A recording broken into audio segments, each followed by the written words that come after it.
अस्सलामुअलैकुम व आदाब नाजरीन। हम आधी रात में इस वक्त खड़े हैं और हम इस वक्त पुलिस स्टेशन के बाहर हैं। मामला जो सुबह 10 बजे शुरू हुआ है और मामला जो है वो एक हादसे से शुरू होता है जहां पर एक शख्स की मौत होती है और वो मौत होती है डंगडुरू में प्रोजेक्ट साइट पर, जहां पर दरिंदे लोग और वो लोग जो हुकूमत के काफ़ी करीब माने जाते हैं, सेंटर के काफ़ी करीब माने जाते हैं, जेपी इंडस्ट्रीज़ के लोग जो है वो उस प्रोजेक्ट को टैकल करते हैं। आप इस बात से अंदाज़ा लगा सकते हैं कि ये दरिंदे जिनको इंसानी खून पीने की आदत है, ये सिर्फ न इन जानों पर जो है वो कोई डकार तक नहीं लेते हैं, बल्कि हमारे नौजवानों के जो रोज़गार के जो ज़रिए है उनको भी जो है वो डकार रहे हैं और बाहर के लोगों को यहाँ पर लाकर जो है वो काम करा रहे हैं और हमारे लोगों को जो है वो एक तरह से यरगमाल बनाकर रखा हुआ है। और अगर चंद हमारे मुलाजिम वहाँ पर है तो उनके साथ वही हो रहा है जो आज एक शख्स गुलाम हुसैन डार साहब के साथ हुआ, जो 5 बेटियों का बाप है और उसके अलावा एक बेटा भी है उनका जो छोटा है, बेटियाँ जवान हैं। सुबह से प्रोटेस्ट चल रहे हैं, लोग धरने पे बैठे हैं कि कोई आए और फरियाद सुने, लेकिन ना कोई फरियाद सुन रहा है और ना ही कोई जो है वो लोगों में पीछे हटने के लिए तैयार है। 1 बजे के करीब रात का वक्त है और हमारे साथ यहाँ पर फिरदौस मिंगनू साहब हैं, हम इनसे बात करेंगे। फिरदौस साहब, मामला कहाँ अटका है?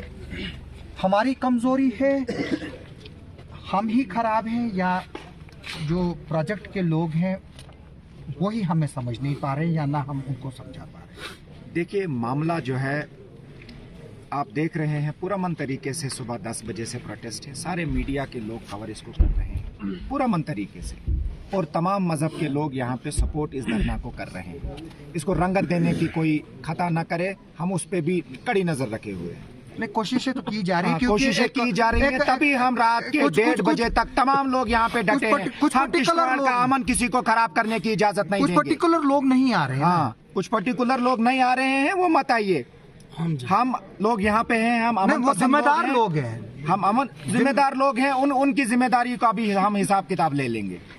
मैं समझता हूँ आपका इशारा कहाँ की तरफ है। सवाल है यहाँ की इंतजामिया को हम ये बताना चाहते हैं, जम्मू कश्मीर में नई सरकार बन गई है।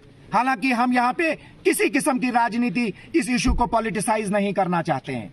ये वो तानाशाही का 10 साल का दौर खत्म हो गया कि लूटमार होती थी, जंगलों को लूटा जाता था, इंसान मरते थे, उसके खिलाफ उसके ऊपर जो वजीफा आता था, जो कंपनसेशन आता था, चंद लोग उसको खाते थे। आज आपसे सवाल लेने वाली सरकार यहाँ पे है, आपकी पूछताछ लेने वाली सरकार यहाँ पे है और आवाम के सामने आप लोगों की जवाबदेही है। इस बात का ये जीता जागता रात के 1 बजे का ये प्रोटेस्ट है कि आज हर एक ऑफिसर डिस्ट्रिक्ट किश्तवाड़ के अंदर जो काम करता है, आवाम के सामने उसकी जवाबदेही है। और शायद यहाँ डिस्ट्रिक्ट मजिस्ट्रेट अपने आप को अकबर बादशाह समझ रहा है और हमें कोविड का मरीज समझ रहा है, इसलिए उसको लगता है मैं इसके पास जाऊंगा, ये इन्फेक्शन मुझे भी आ जाएगा। मैं पूछना चाहता हूं, क्या डिस्ट्रिक्ट मजिस्ट्रेट साहब हमें बताइए, हमारे ऊपर कौन सी बीमारी थी? ये जो यतीम हो चुके आज बच्चे हैं, कौन सी बीमारी इसके पास थी? वो बेटियां भी धरने पे बैठी, वो बेटियां भी इनके धरना में थी।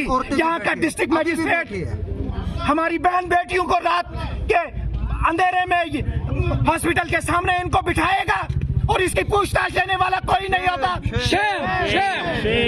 ये डिस्ट्रिक्ट मजिस्ट्रेट बना है, यहाँ पे हमारी बहन बेटियों को वो सड़क पे बिठाएगा।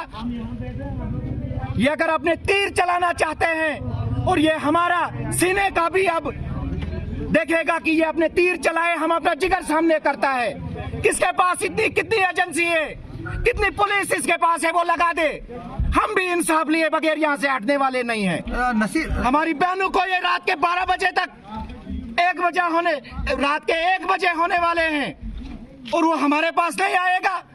शर्म आनी चाहिए ऐसे डिस्ट्रिक्ट मजिस्ट्रेट को, शर्म आनी चाहिए ऐसे नालायक एडमिनिस्ट्रेशन को जो हमारी बात सुनने के लिए तैयार नहीं है। नसीर, हमने देखा कि असेंबली में भी मुद्दा उठा, चीफ मिनिस्टर तक भी बात पहुंची, ना ही एडमिनिस्ट्रेशन और ना ही प्रोजेक्ट के ऑफिशियल जो है वो टस से मस हो रहे हैं। जाहिर से तौर से बात है कि अगर यहाँ पर इस वक्त प्रोजेक्ट चल रहे हैं और जो उनको सपोर्ट कर रहे हैं वो हमारे ही लोग हैं, आप नहीं हैं, मैं नहीं हूँ, लेकिन हमारे ही है। तो क्या बताएंगे कि असर क्यों नहीं हो रहा? क्या चीफ मिनिस्टर भी बेबस है? बदकिस्मती की बात है कि जो आप कहते हैं सुबह 11:30 बजे का वाक़ा है कि यहाँ जब इस नौजवान की वहाँ डेड बॉडी डिस्ट्रिक्ट अस्पताल में लाई गई और सभी उसके बाद एक फ़ैसला हुआ कि हम जी यहाँ धरना लगाएंगे 11 बजे से लेकर अभी तक रात के 1 बजने को होने जा रहे हैं। ये बात जो आपने अभी तक कहा कि असेंबली में उठा, यहाँ कंपनी का जो रवैया है, यहाँ किसी का क्या रवैया है, आज 5 अगस्त 2019 के बाद आज किश्तवाड़ में ये पहला प्रोटेस्ट है जो जारी है, जिसको सरकार की भी सपोर्ट है, जो इस वक्त असेंबली में सरकार मौजूदा गवर्नमेंट है उसकी भी सपोर्ट है। सरकार भी इस पे बात कर रही है, मगर जो इस वक्त रवैया अपनाया जा रहा है, इस रवैये की सबसे बड़ी वजह ये है कि अभी भी वो दिल्ली की तरफ नज़र दौड़ा है, यहाँ की जो एडमिनिस्ट्रेशन। और यहाँ की एडमिनिस्ट्रेशन में कुछ लोग ऐसे बैठे हुए हैं जो आज भी अपने आकाओं को खुश करने के लिए इन लोगों को सज़ा दे रहे हैं, हम लोगों को सज़ा दे रहे हैं। अभी यहाँ आपने देखा कि हमारी माएँ बहनी बेटियाँ यहाँ पे बैठी हैं, रात के इस कड़कती ठंड में बैठी हैं और हमारे लोग जो हैं सारे इनके साथ खड़े हैं, मगर लेकिन इस चीज़ का इम्तिहान हमसे लिया जा रहा है और ये बात बताने की कोशिश हो रही है कि हम आपकी बात सुनेंगे।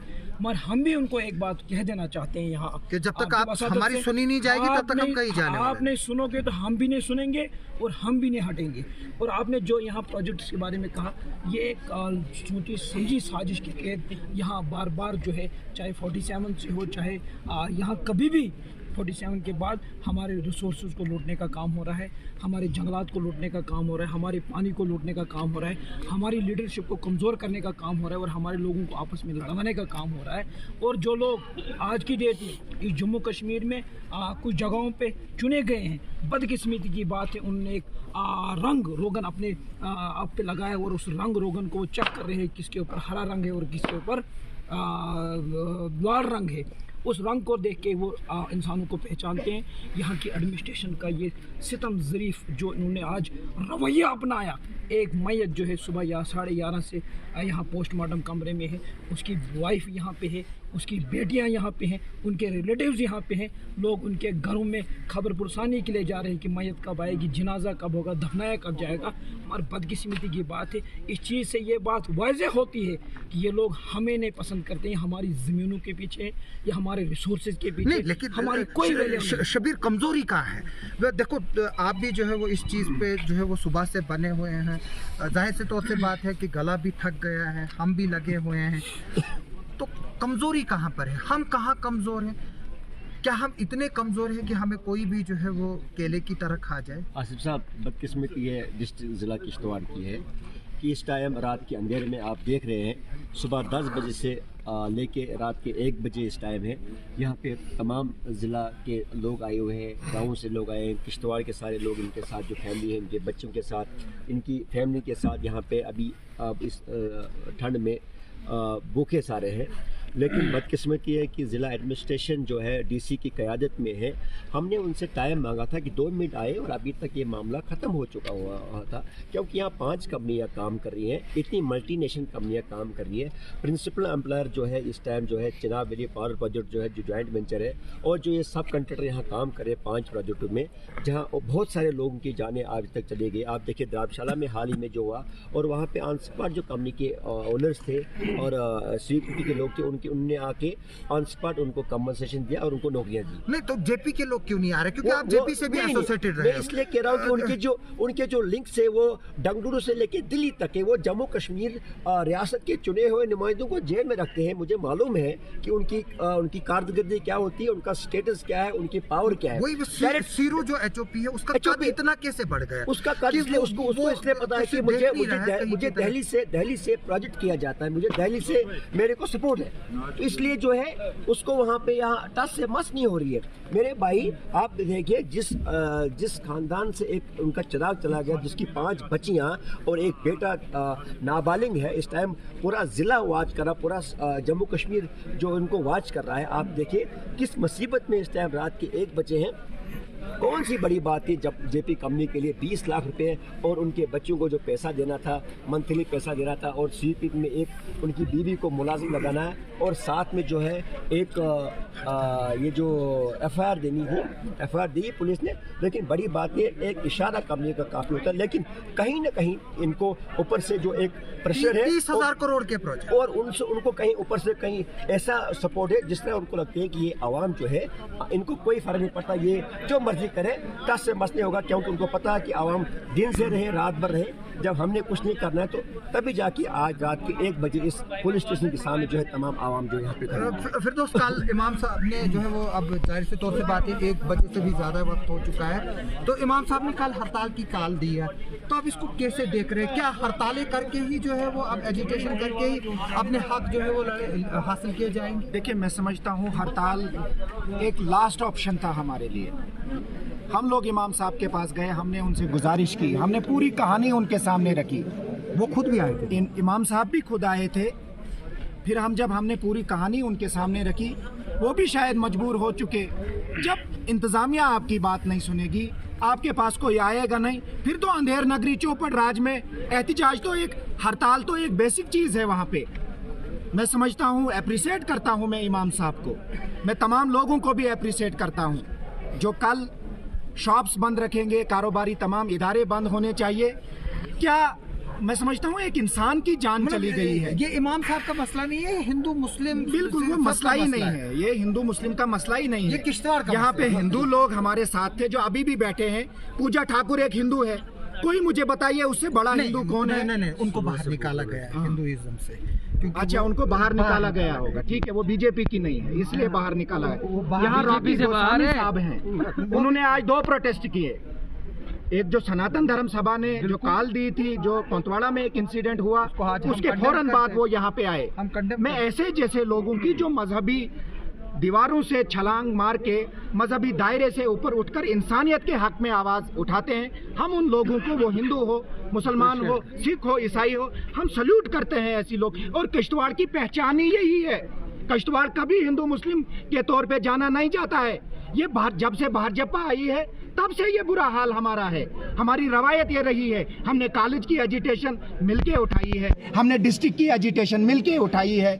तभी महात्मा गांधी जी ने कश्मीर और खास करके किश्तवाड़ को लेके 1947 से पहले कहा था, मुझे अमन का चिराग यहाँ से नजर आता था। पूरे जम्मू कश्मीर में आग लगी थी, किश्तवाड़ एक ऐसी जगह थी जहाँ किसी हिंदू और मुसलमान के पैर में कांटा नहीं चुभा था। लेकिन मैं समझता हूँ यहाँ की इंतजामिया के ऊपर जब हम नजर दौड़ाते हैं, आसिफ साहब आपको भी अरसा 20 साल से ज़्यादा आप अपने जर्नलिज्म के फील्ड में हुआ, हम भी किश्तवाड़ में ही पले बड़े हुए हैं। ऐसी सुस्त एडमिनिस्ट्रेशन हमने पूरी जिंदगी में नहीं देखी है। एडमिनिस्ट्रेशन आग सोग मना रही है जो कोतवाड़ा में सानिहा हुआ, हम भी मना रहे हैं, हम भी मना रहे हैं, हमने भी मजम्मत की है।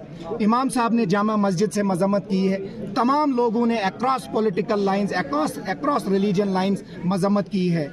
वहाँ शगुन जी भी आई, मैं उनका नाम नहीं लेना चाहता था। नहीं, वो वहाँ नहीं गई, वो कोतवाड़ा नीचे कोतवाड़ा नहीं, वो द्राक्षाला में सड़क पर थी। बिल्कुल, मैं वही उसी एरिया की बात कर रहा हूँ। यानी वो किश्तवाड़ में है। मैं ये कहना चाहता हूँ, शगुन जी आपके साथ भी आपने अपने वालिद मोहतरम को और अपने चचा जान को इसी हादसे में खोया है, मिलता जुलता हादसा था।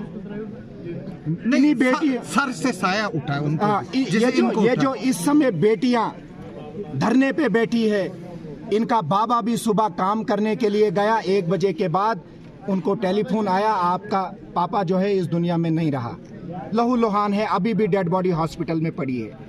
इन लोगों ने क्या गुनाह किया था? आपको अपना उम्मीदवार, आपको अपनी आवाज बनाकर हमने असेंबली के लिए भेजा था। क्या आपका फर्ज नहीं बनता था यहाँ पे आ जाना? यहाँ हमारी एमएलए साहिबा हो या जहाँ की इंतजामिया, इन्होंने अपनी लॉयल्टी यहाँ जेपी के लिए दिखाई, ये हम आज का दिन कभी नहीं भूलेंगे। आप जेपी से ईमानदार रहिए, हम लोगों के साथ ईमानदार रहेंगे। आप जेपी के तलवे चाटिए, हम लोगों के हक और इंसाफ के लिए आवाज उठाते रहेंगे। आपको भी दुनिया तारीख में याद रखेगी, हमको भी दुनिया तारीख में याद रखेगी। अभी हमने सुना कि नसीर साहब ने, शबीर साहब ने, दोस्त साहब ने क्या कहा। ये जो मसला है ये एक ह्यूमन मसला है। आज अगर यहाँ पर गुलाम हुसैन डार साहब की मौत हुई है, कल राकेश कुमार की, इंद्रजीत की, आसिफ नायक की हो सकती है। क्या अब हमें रोज़ जो है वो इसी तरह से प्रदर्शन करने, क्या एक पॉलिसी जो है वो कम्प्रिहेंसिव नहीं बन सकती है? क्या इस वक्त जब इमाम साहब ने अब हड़ताल की कॉल दी तो एडमिनिस्ट्रेशन जो है वो थोड़ा सा और तेज़ हो गई और जो फैमिली मेम्बर्स हैं उनको जो है वो बुलाया है बातचीत करने के लिए? अब ये मसला जो है वो सिर्फ गुलाम हुसैन डार का ही नहीं रहा है, बल्कि हर एक किश्तवाड़ी का रहा है जो चाहता है कि अगर इस तरह से, क्योंकि हादसा रोके नहीं जा सकते, अगर इस तरह के हादसा होते हैं तो उनके फैमिली के जो मेंबर्स हैं उनके लिए जो है वो कंपनसेशन पॉलिसी हो और जो उनके वेजेस हैं और जो एक सेट प्रोसीजर हो वो चीज़ जो है वो फॉलो हो जाए, ताकि कल जो है वो हमें फिर बाद में और रातों को जो है वो किसी और के लिए सड़कों पर ना आना पड़े। मेरे इसलिए लोगों से अपील है कि जो ये कंपनी के लोग हैं वो कल चले जाएंगे, जो सीरू साहब हैं वो भी चले जाएंगे। आप लोगों ने इधर ही रहना है। जो इस वक्त सीरू साहब के लेफ्ट और राइट साइड में है, आपका जनाजा भी इधर ही होगा, आपकी अर्थी भी इधर ही होगी। उसमें यहाँ तो आसिफ नायक कांदा देने के लिए अर्थी को आएगा, या राजेश कुमार आएगा, या बाबूलाल आएगा। अगर मुसलमान है तो उसको कंधा फिरदौसी देगा और फाते भी यही पड़ेगा, या आसिफ नायक पड़ेगा, या मेरे साथ में फरीद खड़ा है। तो कब तक आप? और दूसरी बात मैं ये लोगों को बार बार बताता हूँ कि कफन में जेब नहीं होते। अगर कफन में जेब होते तो जाहिर सी तौर से बात है कि लोग कमाते, और ना ही आखिरत में जो है वो आपको पैसा या जवाहरात जो है वो रिश्वत नहीं खाता है, वो रिश्वत नहीं खाता है। वहाँ पर जो है वो इंसाफ होता है। और ये लोगों का भी कहना है और बुजुर्गों का भी कहना है कि अल्लाह ताला की जब लाठी पड़ती है वो बेआवाज़ होती है। हम किश्तवाड़ी लोग इस वक्त खामोश बैठे हैं। और मैं आपको ये भी बताऊंगा कि अल्लाह ताला इरशाद फरमाते हैं, और हुज़ूर सल्लल्लाहु अलैहि वसल्लम ने भी इस पर इरशाद फरमाया कि अगर आप जुल्म देखो उसको 3 तरीके से है रोकने के लिए। पहले कोशिश करो कि उसको ज़बान से रोका जाए, फिर कोशिश करो कि उसको हाथ से उस जुल्म को रोका जाए। अगर हाथ से भी ना और ना ज़बान से आप उसको रोक पाओगे तो फिर तलवार से रोको। यानी कि तलवार एक सिंबल जो है वो फोर्स का है। इस वक्त हमारे ऊपर जो ये जुल्म हो रहा है, अगर हम लोग नहीं बोलेंगे, मेरा काम है बोलना और मैं वो बोल रहा हूँ, और इंशाल्लाह अल्लाह के सामने जो है वो मैं रुसवा नहीं हूँगा। रुसवा वो लोग होंगे जिन्होंने किश्तवाड़ को बेच के खाया है, जिनके घरों में कमीशन जा रहा है, जिनके मजदूर लगे हैं, वो टिप्पर लगे, डंपर लगे हैं, वो शख्स जिसके लिए जब उनके घर में कोई अपना जो करीबी था वो बीमार था तो चंदा जमा किया गया था, आज करोड़पति है। मेरे उन लोगों से भी सवाल है कि आप अपने ज़मीर को जो है वो जगाइए थोड़ा सा। ये कंपनी वाले कल उठकर जाएंगे, आपने किश्तवाड़ में ही रहना है। और चाहे आप दिल्ली में भी मारो, डेड बॉडी किश्तवाड़ी लाएंगे, दफनाएंगे इधरी, मुसलमान को इधरी कब्रिस्तान में दफनाएंगे और हिंदू को जो है या तो भंडारकोट में जलाएंगे या नीचे जलाएंगे। इसलिए मेरी लोगों से अपील है कि वो एक साथ होइए, और जो भी इसमें सियासत खेल रहा है या जिसको आना नहीं है वो ना आए। 5 साल के बाद देखेंगे इलेक्शन कब होगा, क्या होगा, लेकिन अभी ये देखना है कि क्या किश्तवाड़ जो है वो बचेगा कि नहीं बचेगा। जो एनवायरमेंटल डिजास्टर यहाँ पर है वो जो है वो किश्तवाड़ को बचने नहीं देगा, और होंजड़ जैसे हालात जो है वो यहाँ भी होंगे। तो इसलिए मेरी लोगों से रिक्वेस्ट है कि वो एक हो जाइए, इससे पहले कि आप एक होकर कब्रिस्तानों में पहुंच जाएं, आप एक होकर शमशानों में पहुंच जाएं और आपको कोई जलाने वाला नहीं हो और आपको कोई दफनाने वाला नहीं हो। उम्मीद है कि किश्तवाड़ के लोग जो है इस बात को समझेंगे और इस लड़ाई में जो है वो न सिर्फ गुलाम हुसैन डार साहब की फैमिली की तरफ देखेंगे, बल्कि हर एक शख्स की फैमिली की तरफ देखेंगे जिन लोगों ने इस प्रोजेक्ट में अपनी जानें जो है वो गंवाई हैं। आप सबका सुनने के लिए और देखने के लिए बहुत बहुत शुक्रिया।